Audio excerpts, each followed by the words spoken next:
Shalom Bapak Ibu Saudara yang diberkati Tuhan. Kebenaran kita hari ini 14 Agustus 2024 berjudul Menghormati Tuhan. Firman Tuhan mengatakan orang yang menghormati Tuhan akan dihormati. Allah membuat dia terhormat. Siapakah mereka yang menghormati Tuhan? Yang pertama, orang yang hidup tak bercacat, tak bercela. Ketika kita berbuat dosa, ketika kita melakukan kesalahan, sejatinya itu sikap tidak menghormati Allah.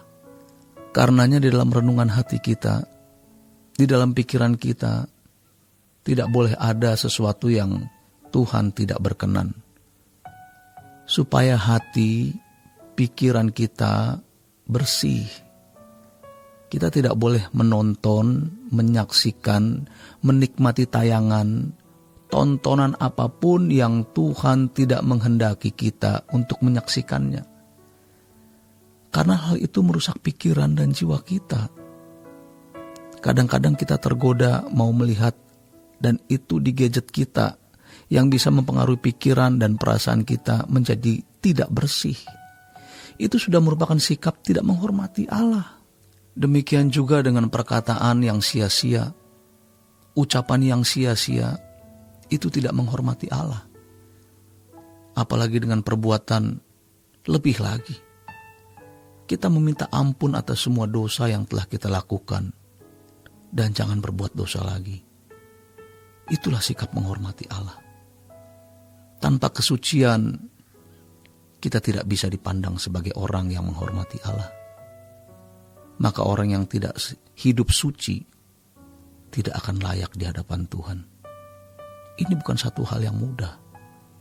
Ini juga bukan satu hal yang sederhana.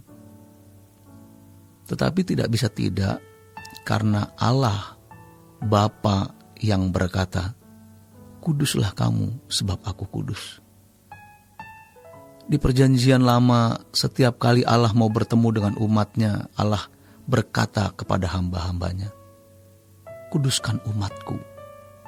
Mereka tidak bisa dan memang tidak boleh menghampiri Allah dengan keadaan yang tidak kudus. Yang kedua, orang yang tidak berharap pertolongan manusia. Ketika kita di hadapan dalam persoalan, masalah, atau kebutuhan, kita memikirkan seseorang dan berharap orang itu menolong. Sejatinya, kita menghina Tuhan seakan-akan Tuhan tidak bisa diharapkan. Jangan melirik siapapun ketika kita dalam kesulitan, tapi pandanglah Tuhan. Lebih baik kita jatuh hancur daripada kita berharap pertolongan manusia. Sebab kalau kita berharap pertolongan manusia, maka yang terjadi adalah kita tidak menghormati Tuhan, tidak memuji Dia dengan baik. Kita tidak bisa memuja, menyembah, menghormati Tuhan secara patut kalau kita berharap pertolongan manusia. Kita harus memandang mengharapkan pertolongan kepada manusia itu kenajisan. Sebab firman Tuhan mengatakan, terkutuklah orang yang mengandalkan manusia. Jadi ketika kita ada di dalam pergumulan, di dalam persoalan berat, kita harus memandang Tuhan. Kita belajar mempercayai Dia. Dia Allah yang hidup, Allah yang maha kuasa, dan sekaligus Allah yang setia, Allah yang baik. Jangan membuka celah sekecil apapun untuk mengintip manusia. Ketika kita ada dalam ruangan gelap, di mana semua pintu tertutup, baiklah kita menutup mata dan memandang Tuhan saja. Jangan mencari celah atau lubang untuk mengintip.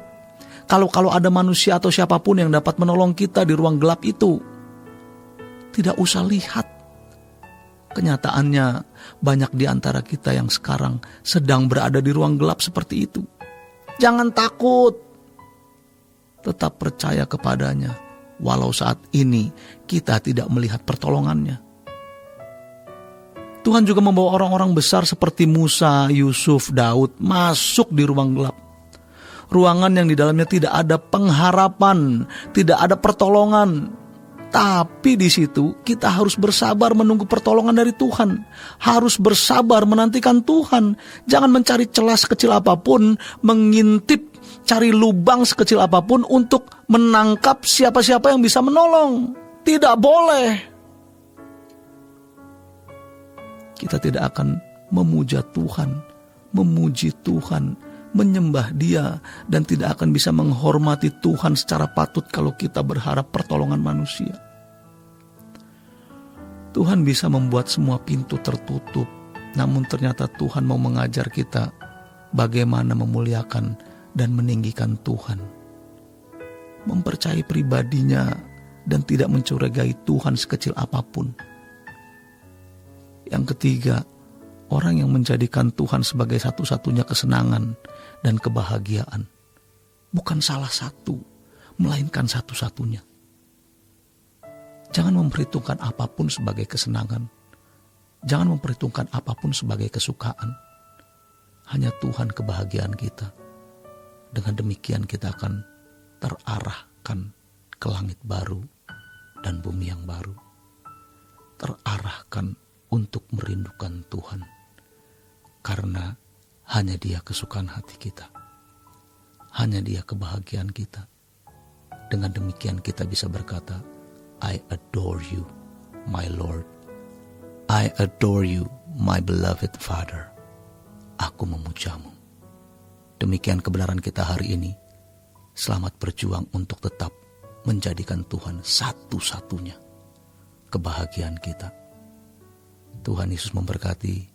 Sola Gracia.